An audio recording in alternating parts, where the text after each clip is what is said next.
Salut tout le monde, bienvenue à un nouvel épisode d'On Jase là, l'émission où on parle d'un nouveau sujet à chaque semaine. Marc-André au micro et je suis entouré, comme à l'habitude, de mes fidèles collaborateurs, Rosemary. Bonjour. Clarence. Allô. Samuel. Bonjour. Ça va bien tout le monde?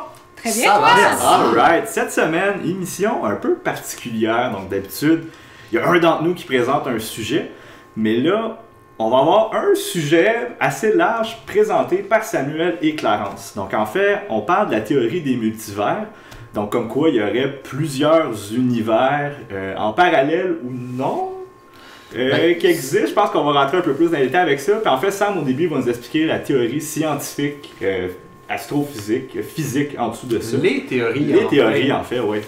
Il y en a plusieurs, puis ça a plusieurs implications, mais qui rejoignent à chaque fois l'idée d'avoir plusieurs univers qui cohabitent, qui coexistent. Donc je vais vous présenter ça. Alright. Puis toi, Clarence, tu vas nous parler un peu plus comment en fait ces théories-là de multivers sont utilisées en littérature. Ben, en fait, je vais en fait démontrer comment la littérature a juste volé cette théorie-là. Ah.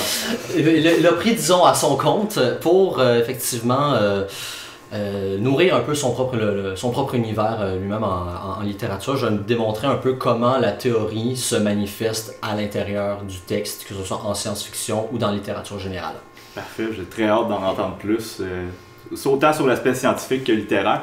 Mais je pense que pour vraiment se mettre dans le mood pour parler d'un sujet aussi sérieux, il nous faut un peu d'alcool dans le sang. On n'a pas le choix. On n'a pas le choix, Ben Rose. Hein? non. Fait que Rosemary, qu'est-ce qu'on boit cette semaine? Donc, cette semaine, je vous présente la bière Dandelions de la brasserie Broadway, qui est située à Shawinigan. Donc, pour la première fois, je vous présente une bière que je connais très très bien. Je la découvre pas avec vous cette semaine, je vous la fais découvrir. Donc, on parle ici d'une blonde belge au miel et au pissenlit. Donc, c'est une bière légère à 4%. Qui est brassée sans houblon. C'est vraiment, c'est une bière qui est à base de pissenlit. Donc, quand on la regarde, on peut percevoir une robe jaune assez pâle. Puis, c'est une bière qui a un fin collet, mais qui persiste quand même. Ça fait un petit bout de temps, je vous l'ai versé. Le collet est encore présent. Au nez, elle est assez sucrée. On sent le miel. Ça paraît tout de suite qu'il y a du miel dans la bière juste à la sentir. Puis, on sent les céréales aussi. Puis, je trouve qu'il y a un petit côté herbacé, floral à l'odeur qui est probablement dû au pissenlit, en fait. C'est une bière qui est vraiment très parfumée, là, côté odeur. Au goût, c'est une bière qui est extrêmement douce, très, très légère, très rafraîchissante. Parfait l'été sur une terrasse. Vraiment, 35 définitivement. On goûte très, très bien le miel, mais c'est pas une bière qui est trop sucrée ou trop lourde pour autant. On sent les arômes de miel, mais pas tant le sucre. On a aussi un arrière-goût qui est légèrement céréalier. Puis on sent les flaveurs florales en finale, encore là, probablement encore une fois, dû au pissenlit. Donc c'est vraiment une bière qui est tout en douceur.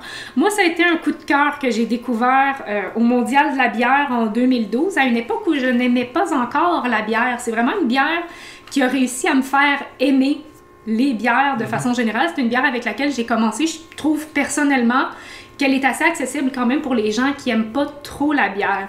Malheureusement, c'est une bière qui est quand même difficile à trouver puisqu'elle n'est brassée qu'au printemps. Donc, je ne sais pas si vous allez réussir à en trouver au moment que le podcast va sortir, mais au pire des pires, elle va être de retour l'année prochaine. Je vous la conseille fortement.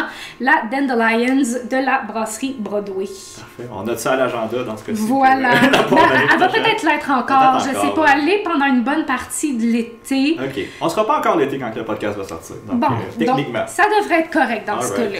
Excellent. Le côté floral, c'est vraiment la première dimension du goût que j'ai goûté. Puis c'est vrai que par rapport au goût, le côté sucré, on l'attend, mais quand on sent que le côté floral embarque, c'est là qu'on se dit, OK, c'est vraiment là le goût. Puis c'est vraiment, franchement, l'une des bières les plus rafraîchissantes que j'ai goûtées dans ma vie. Vraiment. Ouais, je trouve que sincèrement, c'est une bière d'introduction qui est pas là pour nous mentir comme quoi c'est pas une bière. On regarde beaucoup de bières justement qu'on considère comme des bières d'introduction qui vont être des bières super légères, mais qui sont souvent, bon, il y en a que ça pourrait insulter, là, mais coupées avec du jus. Ça goûte sucré, ça couvre le goût de la bière, alors qu'ici on se retrouve vraiment C'est pas du tout le cas. avec une boisson qui goûte la bière, mais qui goûte une bière qui est douce. Pour ça, je pense que c'est vraiment une bière qui qui rentre dans ma palette. Là. Je suis bien d'accord avec toi. Merci pour ton commentaire. Donc, Merci voilà. pour la découverte. Ça me fait un grand plaisir, comme d'habitude. Parfait. Donc maintenant, on va rentrer dans le vif du sujet. Clarence, présente-nous ça, cette patente-là.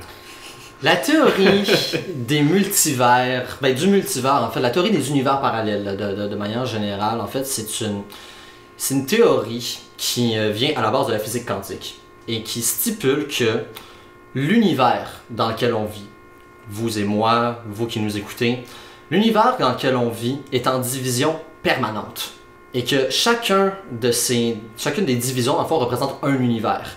Et chacun de ces univers-là est créé par chacune de ce qu'on appelle des bifurcations que l'on fait dans nos vies courantes et qui permet à une autre dimension d'exister. Qu'est-ce que c'est qu'une bifurcation?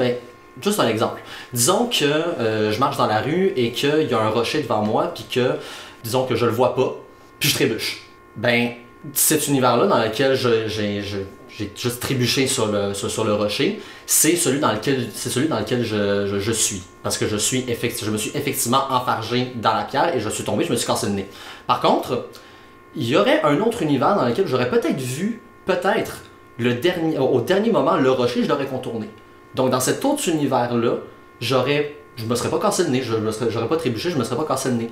La théorie des univers parallèles stipule que ces deux univers-là existent. Et que autant celui dans lequel j'ai trébuché que celui dans lequel j'ai contourné le rocher, ces deux univers-là ils existent en parallèle. C'est juste qu'il y a comme une espèce de matière où ça appartient pas à notre conception humaine de dire que ça n'arrive, que les deux univers ont lieu en même temps. Mais la théorie des univers parallèles stipule que c'est le cas. Ok, puis il y a quand même un aspect philosophique important, je pense, derrière ça, si on y va avec cette théorie-là.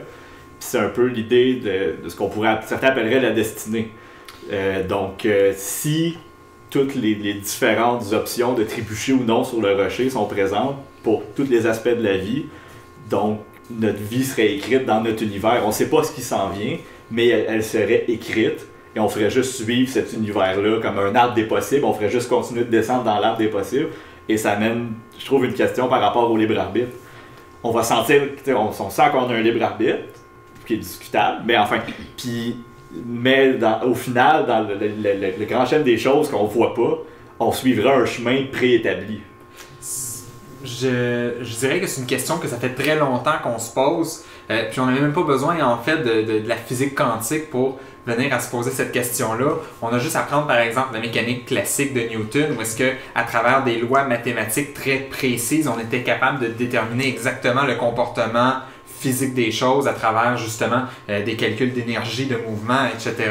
Puis lorsqu'on a constaté à quel point ça s'étalait d'une très petite échelle à une très grande échelle, quand on a été capable aussi de décrire les mouvements célestes avec les mouvements des planètes, etc. à travers ces lois-là, on est venu à se demander si justement, est-ce que tout est déterministe, est-ce que tout peut être déterminé à l'avance si on a suffisamment de données? Puis à ce moment-là, justement, la question de destinée était mise de l'avant. On parle de scientifiques qui croyaient qui étaient des croyants, des grands croyants qui ne remettaient pas du tout en cause l'existence de Dieu. Puis ça venait parfois remettre en question, quand ça venait confirmer leur foi, justement, cet aspect-là, comme quoi la nature est si bien faite et qu'on peut justement considérer qu'il y a un chemin qui nous est tracé devant nous. Donc je pense pas que la question justement des multivers vient tant nous troubler puis nous amener ces questions-là de façon inédite, parce que justement ces questions-là, on les avait déjà à cause des anciennes théories. Et il y a un autre détail aussi, quand on parle de bifurcation, c'est-à-dire de prendre une décision plutôt qu'une autre, il n'y en a pas moins que l'auteur de cette décision-là, c'est soi-même. Ouais. C'est nous, c'est-à-dire que oui, c'est nos bifurcations, c'est les différentes bifurcations, c'est les différents choix qu'on fait qui théoriquement engendrent la multitude d'univers possibles. Mais le choix qu'on fait consciemment, c'est nous qui le faisons. Donc, oui, il y a une question du libre arbitre, mais comme disait Sam, ça ne trouble pas, ça ne vient pas ajouter des doutes sur ceux qui existaient préalablement. Cela dit, une justement la conséquence hypothétique qui est justement les multivers, qui est venue par la physique quantique, elle vient vraiment du fait que pour la première fois, justement, en physique, puis on parle d'une physique qui avait 300 ans et plus, on arrive avec des constatations qui nous portent à croire qu'il y a un aspect probabiliste dans la compréhension qu'on doit avoir de l'univers. On dit probabiliste, mais dans le fond, c'est qu'on suppose que par une simple formule mathématique, on ne peut pas deviner absolument un résultat, mais plutôt un éventail de résultats possibles. Lorsqu'on parle justement de la dualité particule-onde, la lumière étant le meilleur des exemples, la lumière est le phénomène physique qui comporte de façon la plus visible une espèce de masse, de densité. On ressent qu'elle a une force, mais en même temps, elle agit comme une onde. Il y a des expériences qui ont été faites, comme par exemple l'expérience de Young, où est-ce qu'on va faire passer en fait un faisceau lumineux, donc par exemple un laser, dans une fente très très mince, et de l'autre côté de cette fente-là, on va voir la lumière être projetée sur une surface, et cette lumière ne sera pas projetée en un seul faisceau, mais en plusieurs faisceaux qu'on va appeler les fentes de Young. On va retrouver dans le fond plusieurs bandes avec différents niveaux d'intensité lumineuse derrière ce panneau, alors qu'on a projeté seulement une onde, une lumière. Puis c'est là qu'on voit vraiment l'aspect ondulatoire, on voit l'onde de la lumière. Puis l'onde de la lumière, en fait, se traduit pour résultat, en fait, de faire apparaître, les particules, dans le fond, vont atteindre la surface selon différentes probabilités. Puis lorsque c'est plus sombre, dans le fond, c'est qu'il y a moins de particules, il y a moins de paquets d'énergie qui ont atteint cette surface-là, ce qui fait en sorte qu'on va avoir des bandes plus sombres, où est-ce qu'il y a moins de lumière, et des bandes plus éclairées, où est-ce qu'il y en a plus. Donc c'est vraiment la dualité particule-onde nous a amené à constater qu'il y avait un aspect de probabilité dans la physique, ce qui est vraiment troublant, parce qu'on se dit on ne peut pas déterminer un seul état. Mais qu'est-ce qui empêche que ces deux-là existent parallèlement? Parce que dans un autre univers, la lumière aurait atteint cette partie-là de la bande. C'est là que vient justement l'aspect des multivers, c'est qu'à chaque fois qu'à l'échelle subatomique, lorsqu'on prend la mécanique quantique, qu'un résultat est obtenu et mesuré, on constate un univers, mais rien n'empêche à ce que ça se soit produit. Est-ce que ça aurait pu se produire à un autre moment? Puis c'est vraiment dans ce sens-là qu'on a commencé à développer l'idée des multivers, particulièrement en sciences. Puis c'est très polarisant en fait comme débat. Même la communauté scientifique a de la difficulté à s'accorder là-dessus parce que il y en a qui trouvent ça complètement aberrant que nos théories physiques aujourd'hui ne sont pas capables, à partir d'équations, à partir de théories, de prédire exactement un résultat, mais juste de deviner son issue à peu près. Ça, c'est vraiment pour la mécanique quantique de base, quand on a déterminé tout ça, mais plus récemment, en fait, on a développé au tournant du 20e siècle la théorie des cordes, qui est une théorie qui cherche à combiner les grandes théories physiques qu'on a présentement. On a d'un côté la théorie de la relativité que Einstein a beaucoup mis de l'avant, puis qui a permis en fait de comprendre la nature même de la lumière, puis d'établir en fait les dimensions comme étant relatives justement à une constante qui est celle de la vitesse de la lumière. Donc que le temps en fait devient une valeur dépendante d'une autre constante et non pas que le temps soit absolu comme on l'entendait à l'époque d'une mécanique un peu plus probabilité. Dans le fond, la théorie des cordes, ce qui est particulier, c'est qu'on a la théorie de la relativité d'un côté puis la théorie de la mécanique quantique qui se base beaucoup sur les probabilités. Ce qu'on constate en fait, c'est que les lois de l'un ne s'appliquent plus à partir d'une certaine échelle et vice-versa. Okay. Puis ça a été vraiment le 20e siècle, ça a été en physique le débat le plus vif d'essayer. Mais en fait, pas le débat, mais la recherche la plus forte, c'était vraiment de trouver un moyen d'unifier ces deux théories-là parce que c'est ce que Stephen Hawking a essayé de faire pendant à peu près toute sa vie, justement. C'était pas seulement ça, mais c'était d'unifier ces théories-là, entre autres avec ces théories des trous noirs, justement, pour essayer d'expliquer qu'est-ce qui fait que rendu dans l'infiniment petit, c'est pas les mêmes règles de la physique qui s'appliquent. Exact. C'est ça? Ouais. Ben, le trou noir, en fait, c'est définitivement un des éléments, une des constatations de la théorie de la relativité qui est la plus, qui est la plus troublante en tant que telle. Puis c'est celle qui est la plus proche en fait des deux parce qu'on se retrouve, on passe de l'infiniment grand à l'infiniment petit dans justement la manifestation de cet objet-là. Fait que c'est celui qui est le plus intéressant à étudier. Puis ce qui est encore plus, pardonnez-moi l'expression, mais où est-ce qu'on vit une explosion de cerveau, on est mind blown finalement. Je sais pas comment l'exprimer, je suis désolé, mais je pense qu'elle soufflé. Oui, ben. Flabbergasté. C'est encore mieux. On pourrait toutes les sortir, mais essentiellement, moi, ce qui me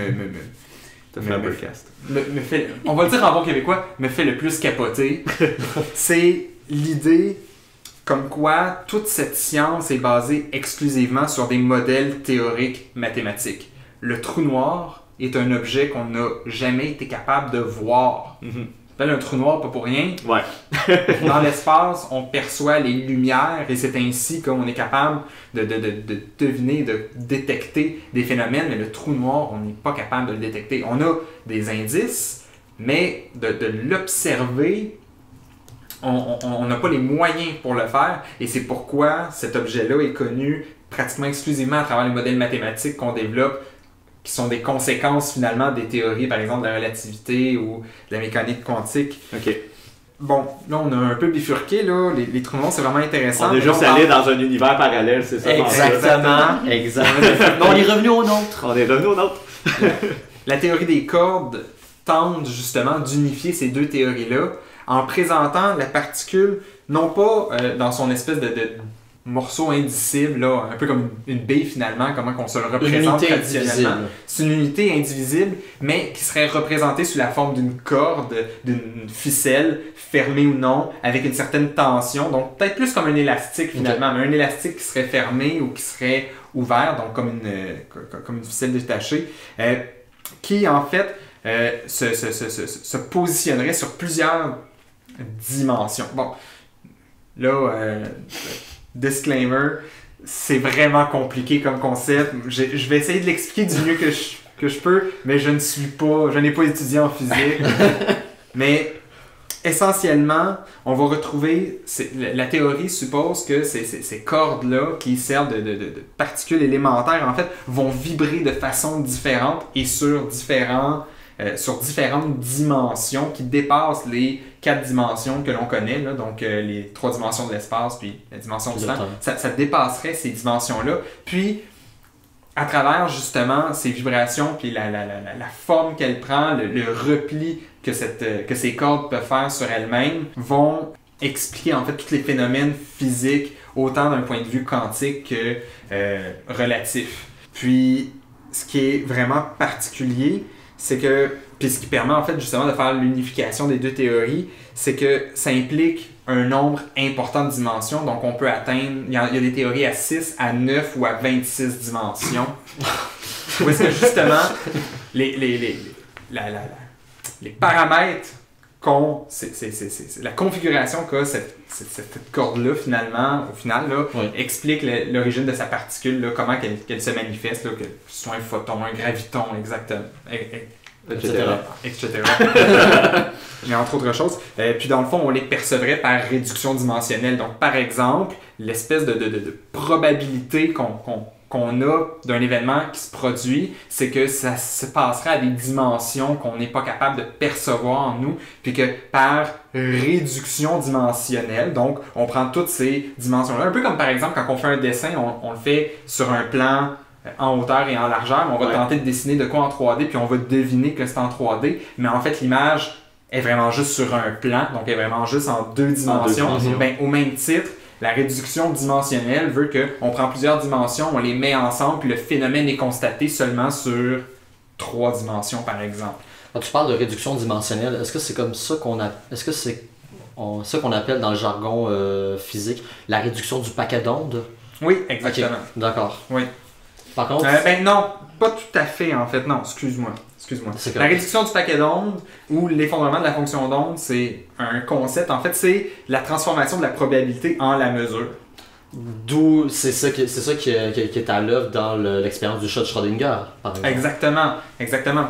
Tant qu'on a... Bon, pour ceux qui ne la connaissent pas, l'expérience du chat de Schrödinger, c'est Edwin Schrödinger qui l'avait proposé. Dans le fond, c'est une expérience de l'esprit, donc il n'y a pas eu de chat impliqué là-dedans. Je trouve ça important de le préciser dès le début. Mais dans le fond, c'est une expérience très spéciste. Voilà, c'est une expérience assez spéciale. Donc dans le fond, on va retrouver ce qu'on appelle un compteur Geiger qui capte les ondes dégagées par une matière radioactive. Lorsqu'une matière radioactive est en période pas de déconstruction, de désintégration, elle projette sa matière sous forme de particules énergétiques, et ces particules énergétiques-là sont dégagées non pas à un rythme constant, mais selon des probabilités. Donc, à chaque moment, il y a une chance que la particule soit projetée dans l'espace, puis qu'elle soit captée finalement par le compteur. Donc, compteur Geiger, vous avez sûrement déjà vu ça dans des films de science-fiction, des trucs comme ça, où est-ce qu'on va voir les personnes se promener avec un appareil qui détecte la radioactivité dans l'environnement, puis ça fait une espèce de grichement vraiment distinct. Là, Merci pour l'invitation. On a un bruiteur en ce Donc, merci Clarence. Ça fait plaisir. Donc voilà, la particule va être perçue non pas à un rythme constant, mais selon certaines probabilités. Puis, ça implique en fait que on ne sait pas vraiment si l'événement va se produire ou non. Puis, bon, je vous explique ça. Imaginez que cet appareil-là est connecté à un dispositif qui peut électrocuter un chat qui se trouve dans une boîte. Donc, le chat se retrouve dans une boîte complètement fermée. On ne voit pas l'animal. Et sa vie dépend en fait de si une particule a été détectée par le compteur ou non.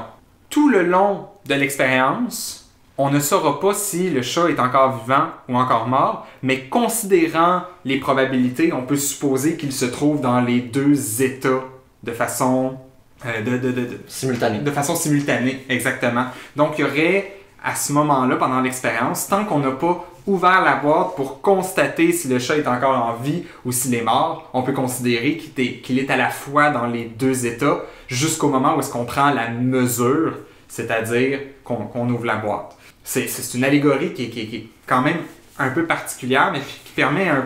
Bon, on parle quand même de tuer des chats. Oui, mais c'est quand même intéressant parce que le chat, là-dedans, c'est la métaphore du comportement de la matière à l'état subatomique. Exactement. C'est vraiment juste pour expliquer que tant qu'on ne l'a pas mesuré, on ne sait pas dans quel état il est et donc on peut assumer qu'il se trouve dans les deux états. C'est vraiment ça qu'on veut tenter d'expliquer à travers cette expérience-là. Puis ça a amené justement... L'image est tellement forte que ça a eu des conséquences bien au-delà de la science, là, mais en culture particulièrement. Donc c'est pour ça que c'est un peu... C'est quasiment un élément de culture populaire. Oui, exactement. C'est un mème! C'est un mème! C'est un mème! Épisode 7. Donc... Ben, c'est ça, c'est-à-dire que c'est ça qui est d'autant plus intéressant, c'est que c'est une théorie qui suscite tellement... Qui excite tellement l'imagination qu'à peu de choses près, toute la culture, toutes les représentations culturelles, que ce soit les téléséries, que ce soit les films, que ce soit la littérature, comme je vais vous parler un peu plus tard, elles s'en sont emparées de cette théorie-là. C'est pas pour rien que je disais que la littérature avait quasiment volé cette théorie-là, c'est que elle l'a pris à son compte, puis la littérature, comme la culture en général, a dit, bon ben, ok, ça c'est une théorie qui vaut à l'état subatomique, mais si on était capable de visualiser cette théorie-là, de voir les effets de cette théorie-là, mais à l'échelle du visible. Parce que ça, c'est l'un des trucs qui pose encore le plus problème, un peu comme tu disais tout à l'heure avec la théorie des trous noirs, c'est que on touche à l'infiniment petit, on touche au comportement des atomes, on touche au comportement de la matière. Quoi de plus invisible que la matière, mais en contrepartie, paradoxalement, quoi de plus visible? Ouais.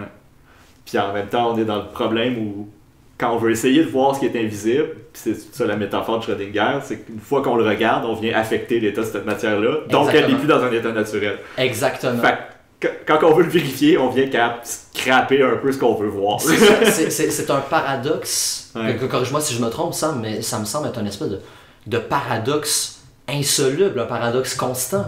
cette vérification-là de l'État.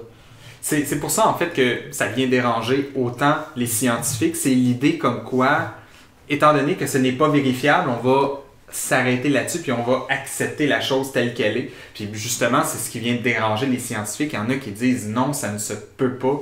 Il y a définitivement des lois qui permettent d'expliquer pourquoi tel résultat a été obtenu à tel endroit, puis qu'on se distingue justement de cette espèce de probabilisme-là qui vient amener en fait un véritable chaos dans la science. On ne peut plus assumer rien à travers les expériences, à travers les constatations qu'on fait, parce qu'on se dit, c'est des probabilités. C'est possible qu'au moment qu'on ait fait l'expérience, ce ne soit pas valide le résultat qu'on a, puis on va les répéter quand même, tout ça, mais il y a toujours une chance que, tu sais, c'est un peu comme reprendre l'idée comme quoi, tu sais, c'est pas parce que tu n'as jamais vu de signe noir que le signe est toujours blanc. Non, exactement. C'est un peu cette idée-là aussi, l'image qu'on peut avoir. Il y a des risques associés à ça lorsqu'on accepte qu'une théorie puisse être probabiliste et donc qu'il y ait toujours un potentiel, qu'on ne vive jamais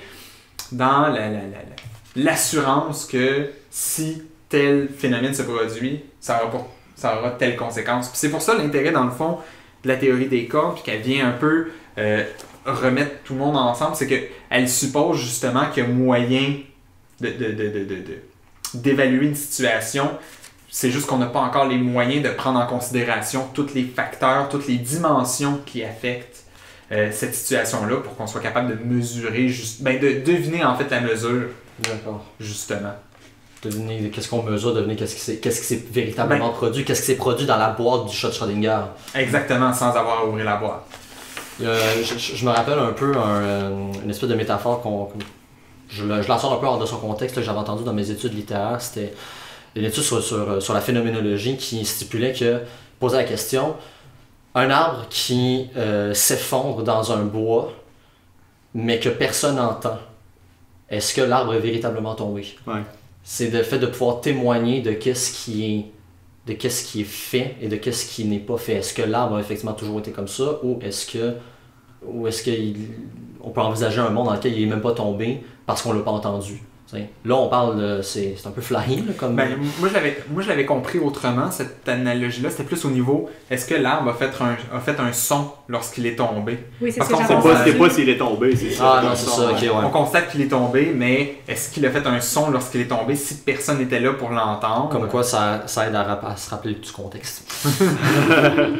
Mais effectivement, c'est un peu toujours dans cet esprit-là. En même temps, je pense que plus on développe de théories qui sont proches de la réalité, qui peuvent être vérifiables justement par son application, tout ça, on peut en venir à assumer justement que, étant donné que l'arbre qu'on connaît le contexte de l'arbre, donc tous les facteurs nécessaires en fait pour amener une conclusion, si l'arbre était dans une forêt, il y avait donc de l'oxygène, il y avait donc de l'air autour, puisque les sons se propagent dans l'air ou dans une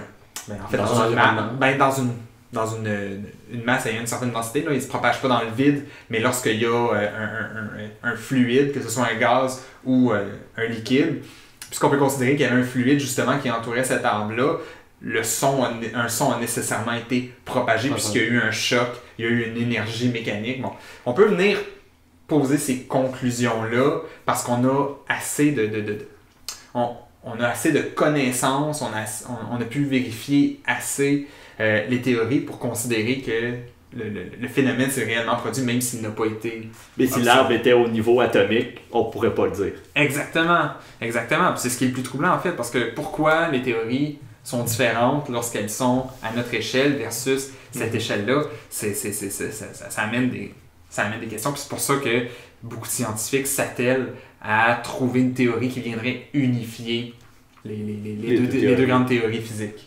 En fait, on parle de ça, de tous les débats autour de cette question-là, de la véridicité de la théorie des univers parallèles.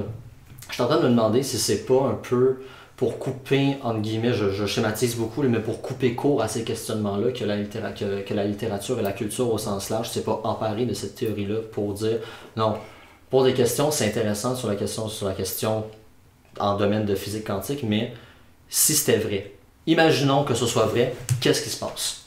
J'ai l'impression que c'est un peu là que la culture et la littérature embarquent, parce que, encore une fois, ça excite tellement l'imaginaire que les questionnements viennent un peu, ce genre de questionnement-là vient un peu couper court à l'imagination. Donc, comme les littéraires et les artistes ont vu une manne dans cette théorie-là, ben c'est à partir de là que ça s'est, qu'ils s'en sont juste emparés.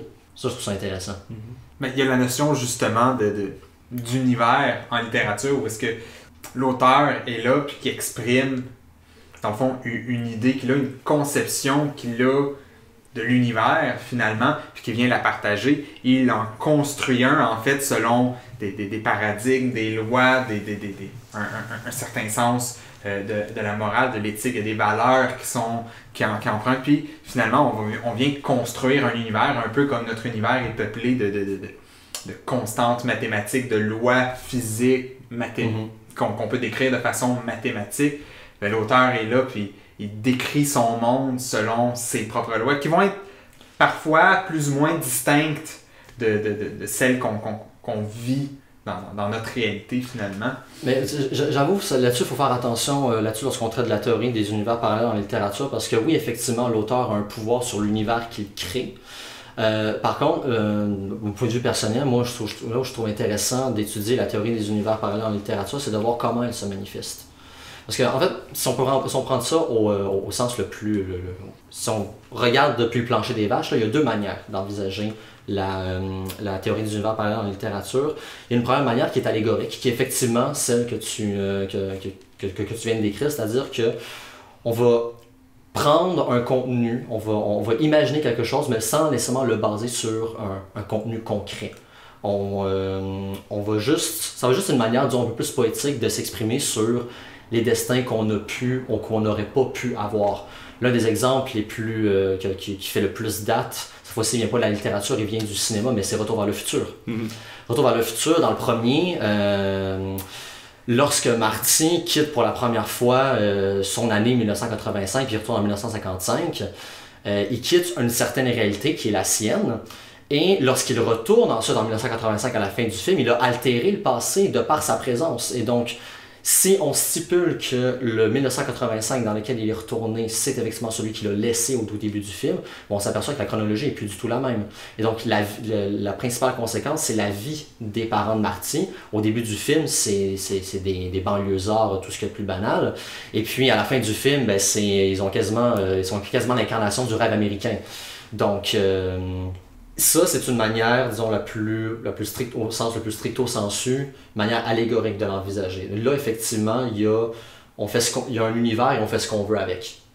Il y a une autre manière de l'envisager qui est la manière réaliste. La manière réaliste, c'est de considérer comme si on prenait au pied de la lettre la théorie du multivers, qu'on existe dans une multitude d'exemplaires et que la littérature vient, dans le fond, démontrer la possibilité par l'imagination de cette simultanéité-là des univers parallèles.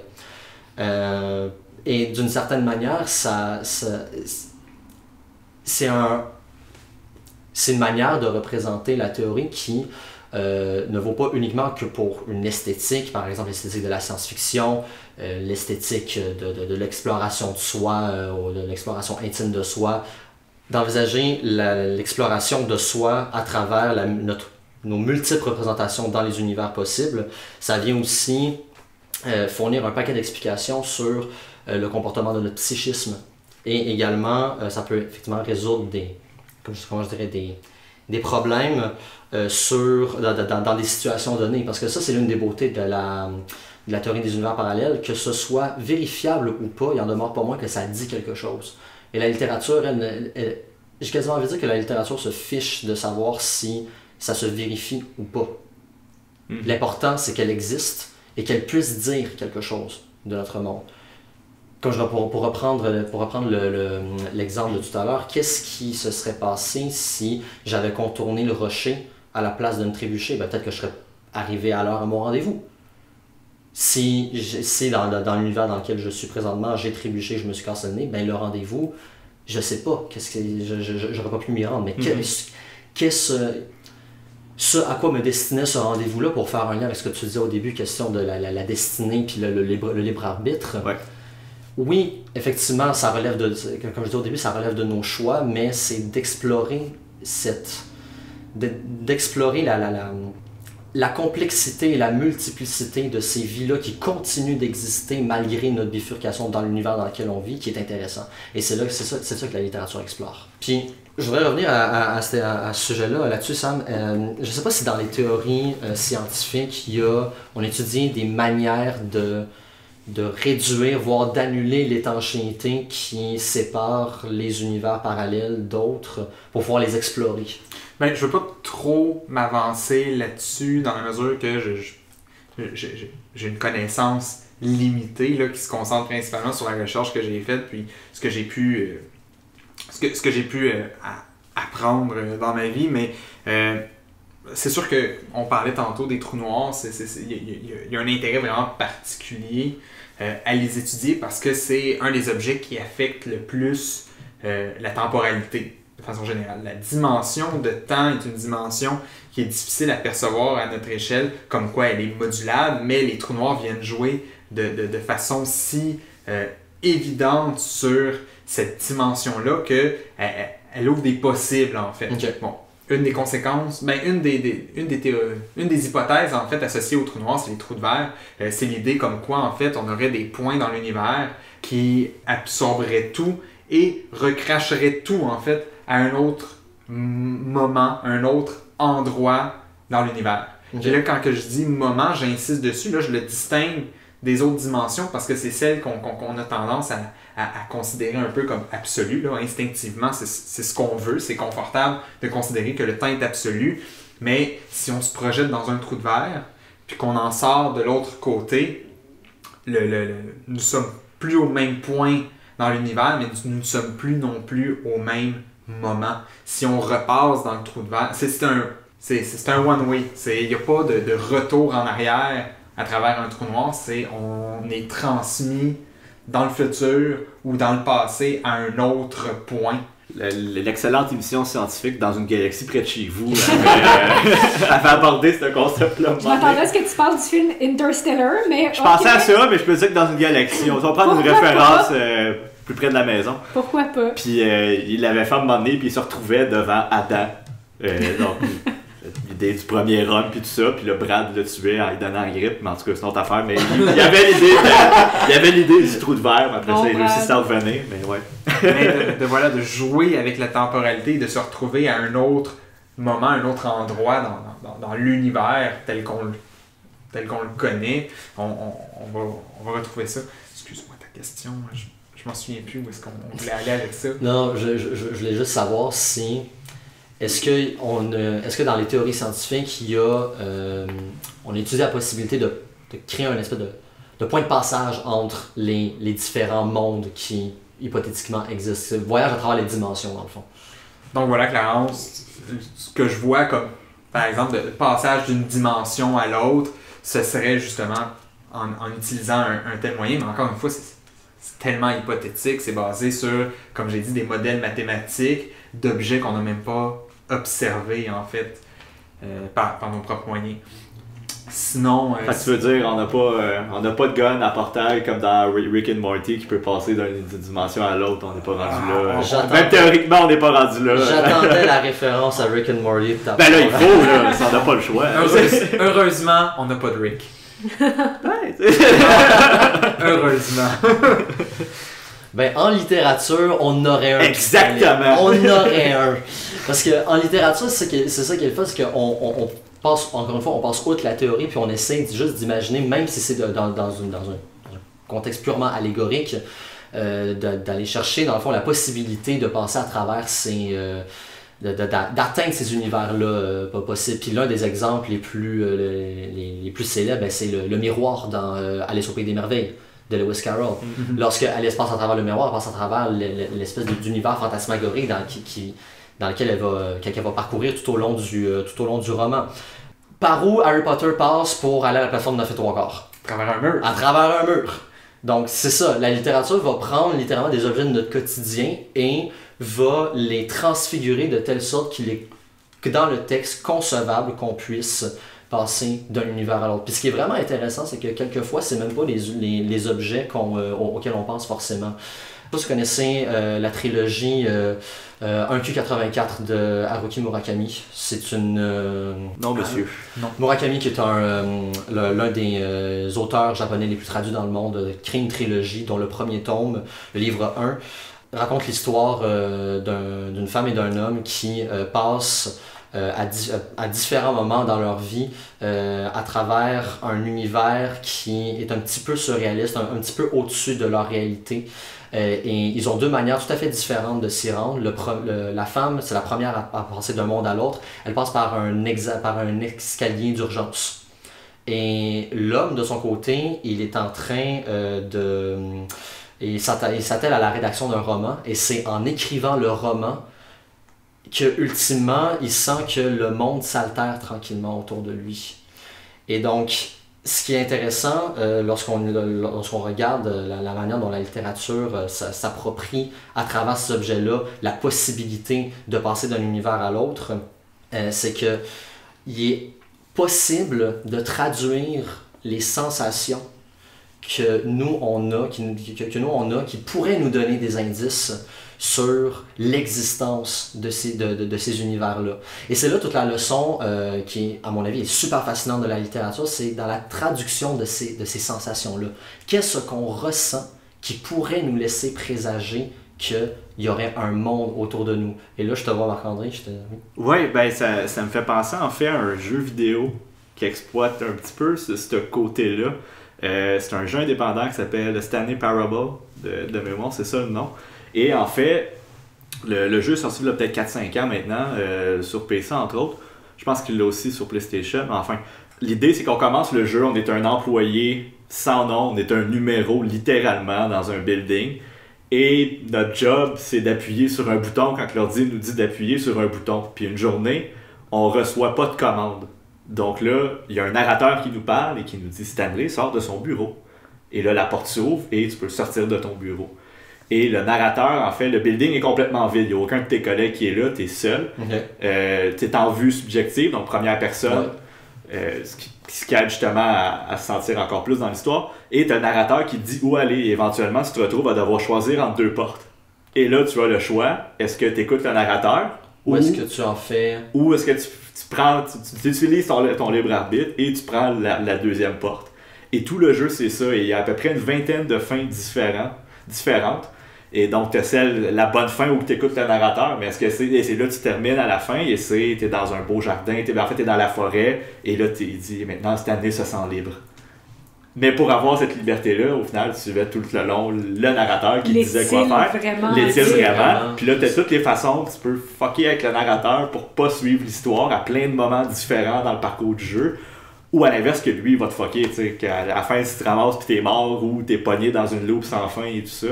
Donc, ce côté-là, justement, de la dimension, mêlé avec l'aspect philosophique un peu derrière.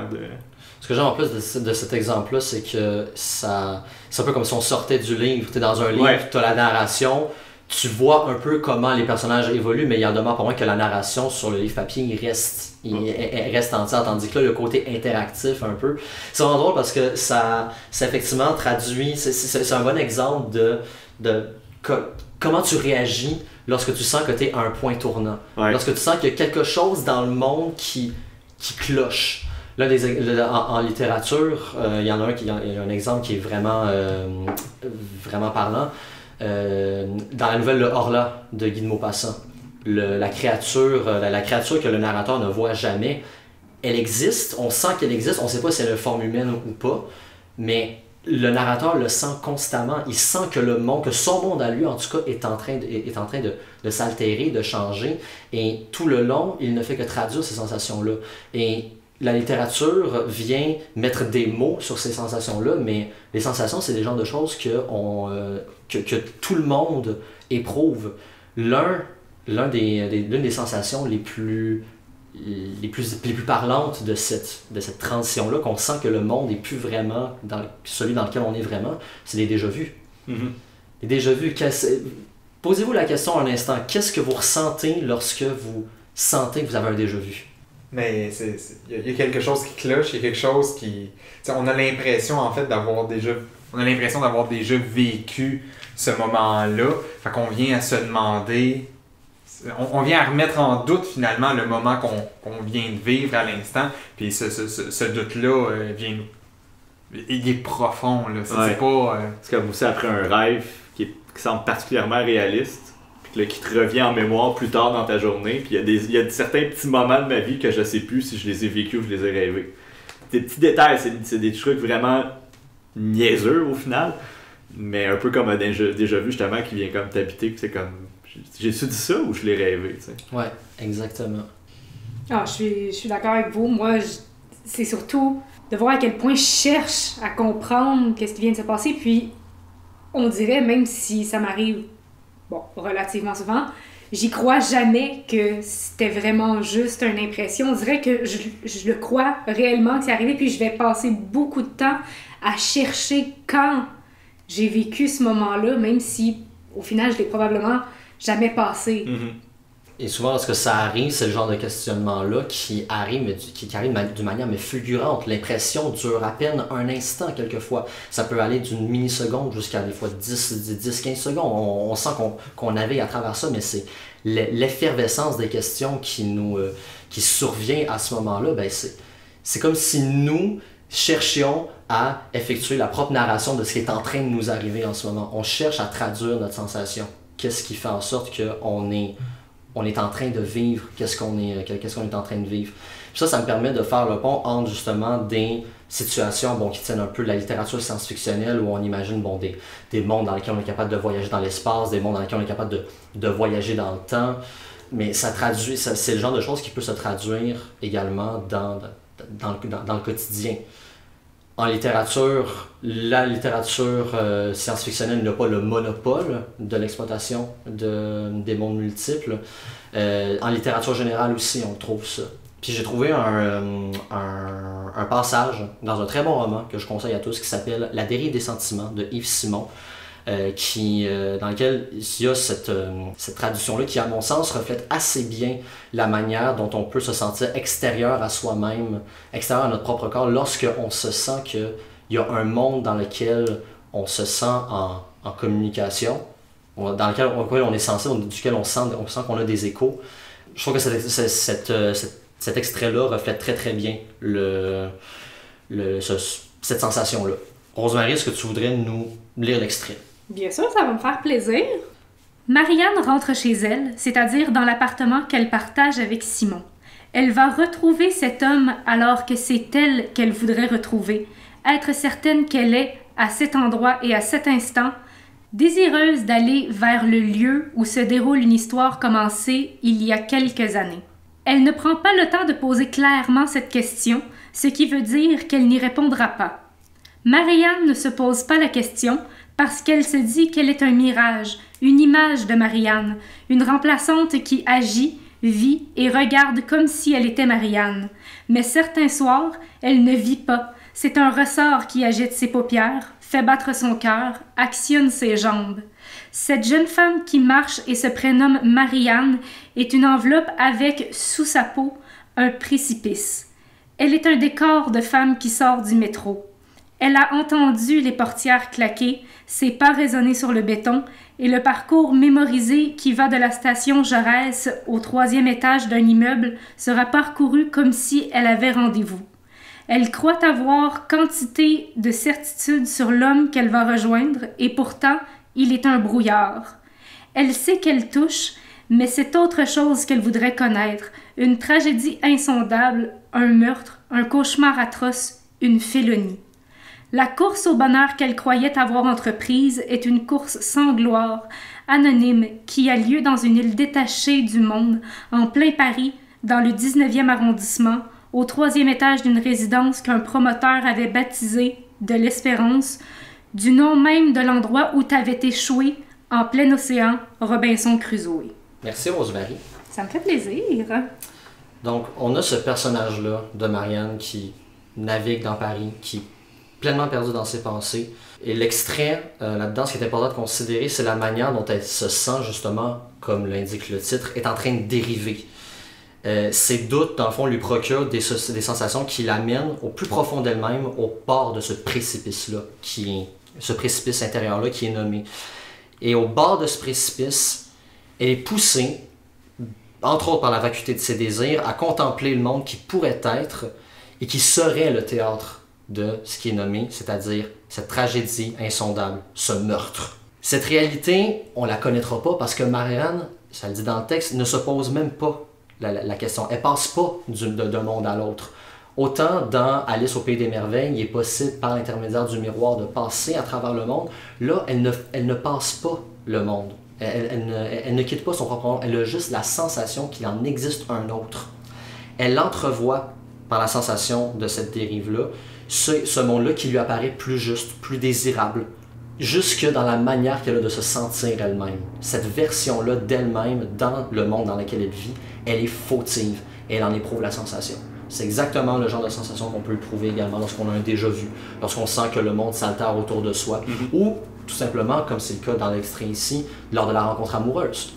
La rencontre amoureuse, c'est dès lors qu'il y a une sensation extrêmement forte à laquelle on est sensible, cette sensation-là va nous traverser et tout de suite, on va avoir le réflexe de mettre une narration dessus. Et c'est là où la littérature vient, à mon sens, c'est de là que vient la plus grande leçon de la littérature dans la théorie des univers parallèles, c'est sa capacité à traduire les sensations qui nous laissent supposer que ces mondes-là existent bel et bien. Mais je trouve qu'il y a un parallèle intéressant justement à faire avec la science de ce côté-là. Ce qui est vraiment particulier, en fait, justement, on parlait de relativité tantôt, c'est comme quoi, étant donné que le mot relativité est vraiment important à ce moment-là, parce que, étant donné qu'on se base sur les constantes qu'on connaît, dont la plus importante est celle de la vitesse de la lumière, eh bien, tout ce qu'on regarde autour de nous se passe dans le passé.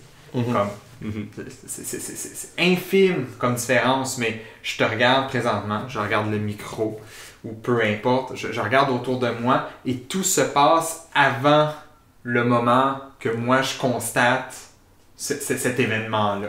Puis ce qui est le plus flagrant en fait, c'est lorsqu'on regarde le ciel, par exemple. Je vous recommande pas de le faire, mais lorsqu'on regarde le soleil, sa lumière nous parvient 8 minutes plus tard. Oui. Lorsqu'on regarde... Je tiens à préciser qu'on n'est pas responsable si vous regardez le soleil et que vous scrapez les yeux. Venez pas nous poursuivre, s'il vous plaît. Merci Marc-André. Ça fait plaisir. Lorsqu'on regarde les étoiles, c'est plusieurs années qui se sont écoulées depuis que la lumière a quitté cet astre-là. L'étoile la plus proche du soleil, elle est à 4 quelques années-lumière de nous. Ce qui est quand même considérable, mais là on se dit la galaxie a fait plusieurs centaines de milliers d'années-lumière de large, et là nous on regarde d'autres galaxies. On a été capable de mesurer l'âge de l'univers qui est de 13,7 milliards d'années. Donc lorsqu'on regarde des objets qui se trouvent à 13 milliards d'années-lumière, on regarde dans le passé, on regarde dans les premiers moments de l'univers. Mais peu importe où on regarde autour de nous, c'est la même distance, c'est le même moment qui se trouve à l'endroit où est-ce qu'on regarde quand on regarde à 13 milliards d'années-lumière ou plus près. Ce qui a en fait ce qui donne comme impression en fait, comme quoi la Terre, notre système se trouve au centre de l'univers, parce que peu importe là où est-ce qu'on regarde, on voit dans le passé, on voit les limites de l'univers, et les limites se trouvent tout autour de nous à la même distance. Puis ça, c'est vraiment particulier parce que si on met ça à notre échelle, chaque personne est un peu finalement le centre de son propre univers, car son univers, son point de référence n'est pas le même qu'une autre personne, aussi proche soit-elle physiquement. Ce qui fait en sorte en fait que le point de vue fait en sorte que de multiples petites bulles d'univers apparaissent selon les perceptions puis selon les points de vue. Puis on peut en venir à se questionner justement sur des absolus qu'on partage. Puis en science, il y a ces fameuses constantes, que ce soit pi, la vitesse de la lumière, ou en physique, justement, les constantes de Planck qui viennent déterminer les limites entre la mécanique quantique et la relativité générale.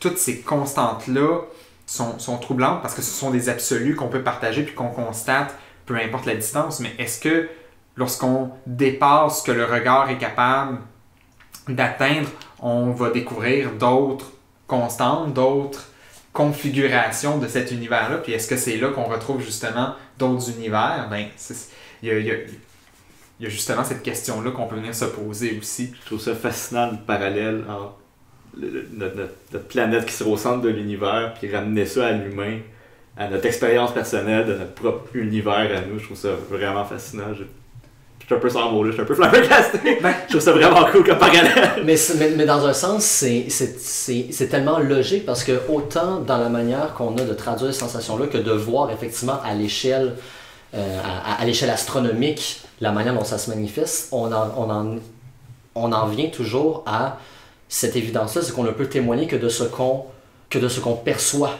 Que ce soit à l'échelle astronomique, que ce soit à l'échelle littéraire, tout est une question de perception et des phénomènes qu'on est capable de capter. Puis oui, c'est vrai, dans un sens, à une échelle extrêmement minuscule, je vous regarde dans le passé. Mm-hmm. C'est juste que le temps, de la manière, c'est sûr que notre perception du temps, elle nous le fait paraître de telle sorte que c'est immédiat. Et c'est seulement lorsque on aperçoit justement des éléments comme les étoiles, comme les soleils, comme d'autres galaxies. C'est justement lorsque on les perçoit à une immense distance que là, on prend la mesure du temps qui nous sépare et donc de la distance. Mais ramener ça à une échelle individuelle, oui, nous sommes à notre propre échelle des mondes. Des univers particuliers. Des univers particuliers, ouais. Puis c'est vraiment drôle parce que autant on peut ramener l'accessibilité à ces univers-là à une échelle astronomique, autant il est possible d'adopter le même genre de regard sur l'interaction que nous on a avec des univers ramenés à l'échelle humaine. On peut pas atteindre le soleil, mais est-ce qu'on peut pas considérer également que on pourrait ne pas atteindre d'autres univers, d'autres êtres humains ici aussi, qui sont... On dit souvent que dans des villes, le voisinage n'est pas le même que par exemple en banlieue où on a une véritable vie de quartier. On n'entre pas en contact avec nos voisins. C'est comme si on était à notre insu enfermé dans notre propre univers, dans notre univers clos. Qu'est-ce qui se passerait si, par exemple, on venait qu'à entrer en contact avec ces univers-là? Avec ces univers-là. Qu'est-ce qui arriverait si on était capable d'atteindre effectivement Alpha du Centaure, qui est l'étoile la moins éloignée après le Soleil de la planète Terre? On pourrait tout aussi se poser la question, qu'est-ce qui se passerait si on venait dire bonjour à notre voisin? Puis il y a quelque chose de vertigineux là-dedans, justement, parce que là, on se retrouve, quand on dit qu'on se retrouve dans un autre univers, c'est encore plus perceptible, parce que si, par exemple, on réussissait à faire un tel voyage, puis c'est un voyage qui serait possible à l'échelle humaine si on réussit à développer, par exemple, des moyens d'atteindre cette autre étoile-là en ayant un moyen de locomotion qui atteint 10% de la vitesse de la lumière, ce qui est très rapide, mais qui serait possible, ça permettrait de faire le voyage en 40 ans, donc même pas une génération. Il y aurait des personnes qui connaîtraient des gens sur Terre qui se retrouveraient dans un autre système stellaire et donc 4 ans les séparent littéralement. Nos moyens de communication les plus rapides, c'est la lumière. On ne peut pas dépasser cette constante-là qui est notre absolu dans l'univers, peu importe où est-ce qu'on se trouve, du moins c'est ce qu'on constate. Alors, si on se retrouve justement à avoir deux personnes qui sont isolées de 4 ans de durée absolue, peu importe comment on s'y prend, alors on se retrouve vraiment dans deux univers complètement séparés. Il y a une isolation incroyable, surtout à notre échelle finalement, entre ces deux personnes, et donc ils se retrouvent, on peut dire, dans deux univers complètement différents. Et leur perception de leur environnement va être très différente aussi, que ce soit le ciel qu'ils vont avoir, que ce soit, enfin, toutes ces choses que nous, on fait juste partager parce qu'à notre échelle, on ne le ressent pas tant que ça, cette nuance-là. Il y a un roman très intéressant, un roman écrit à 4 mains de 2 auteurs italiens, Carlo Frutero et Franco Lucentini, qui s'appelle en traduction L'amant sans domicile fixe. C'est un roman en fait qui explore une histoire d'amour. L'action du roman s'étale sur 3 jours et ça raconte l'histoire d'une dame qui va expertiser une collection d'art à Venise. Et elle y fait la rencontre d'un guide touristique qui s'appelle Monsieur Silvera et qui, au fur et à mesure qu'elle apprend à le connaître durant la première journée, semble avoir la faculté de se mouvoir un peu entre les époques. Et je vais vous donner un exemple, il évoque le philosophe Spinoza comme son ami. Et il a un très très grand savoir encyclopédique sur toute l'époque passée, d'une manière, un savoir tel qu'il est quasiment difficile d'accumuler ce tel savoir-là dans une seule vie humaine. Et elle se rend compte, au fur et à mesure qu'elle apprend à le connaître, que M. Silvera, il est le juif errant. Le juif errant, c'est une figure mythique la figure mythique qui nous vient du Haut Moyen-Âge et qui est un personnage dont la faculté de mourir lui aurait été ôté par Jésus-Christ. Et donc, il serait condamné à errer de par le monde jusqu'au jugement dernier. Pas bien fin, ça. Non, effectivement. Je sais pas qu'est-ce qu'il a fait pour ça, mais bon, chrétien et juif, en tout cas, j'embarquerai pas là-dedans. Non, embarquerai pas là-dedans. Non, c'est pas une bonne idée. Mais le fait est que cette histoire-là dit quand même quelque chose sur, justement, cette théorie d'univers parallèle, sur la manière qu'on a de percevoir, notre degré de perception tout dépendant de quel est notre point de perspective et quel est le monde dans lequel on vit. C'est que la femme qui tombe amoureuse de M. Silvera et M. Silvera lui-même, ils séjournent dans un même temps, ils séjournent dans un même espace. Pourtant, le dispositif de la malédiction dont est frappé M. Silvera fait en sorte qu'il ne peut pas être vu en train de vieillir. Donc, il est de passage dans tous les univers qu'il rencontre sans pouvoir durer. Ça revient un peu à ce qu'on disait tantôt sur l'imperméabilité des mondes qui existent pourtant. C'est que la théorie des univers parallèles nous apprend que même s'il est possible d'entrer en contact de percevoir, disons, la présence de ces univers-là, rien ne dit qu'on va d'une part être fait pour intégrer ces univers-là, qu'on va être capable de passer au travers et d'y séjourner. Rien ne dit qu'on est capable de faire ça, mais rien ne dit qu'on va être en mesure d'y rester aussi. Et c'est quelque chose que c'est une autre manière qu'on a de traduire l'existence de ces univers parallèles-là par notre propre perception, de dire que parce qu'on frappe un mur, parce qu'on peut pas rester en présence même d'une personne, c'est pas parce que ces univers-là existent qu'on est capable forcément d'entrer en contact avec eux. C'est pas parce qu'ils existent qu'ils sont forcément accessibles.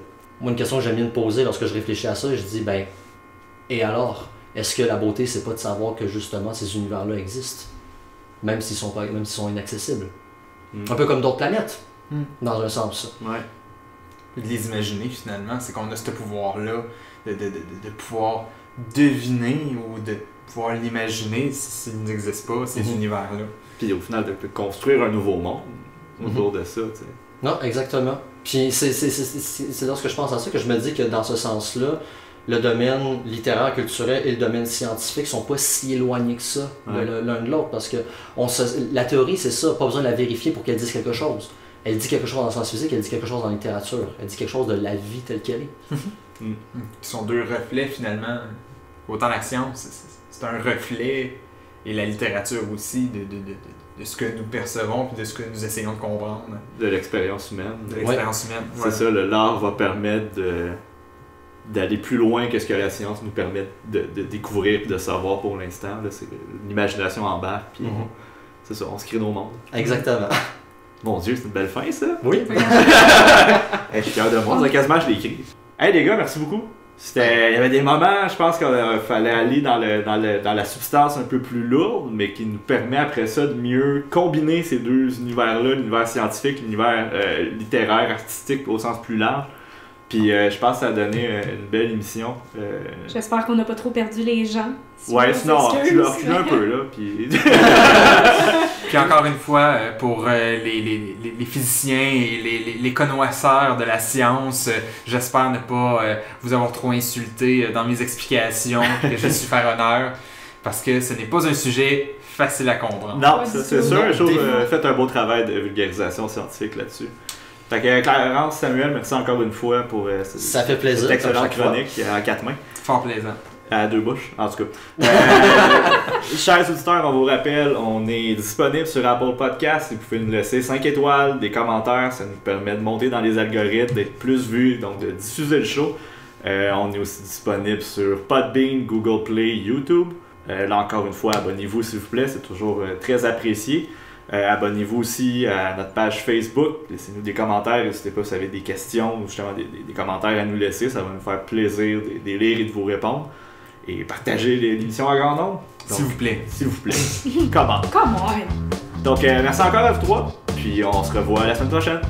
Salut! Salut! Bye!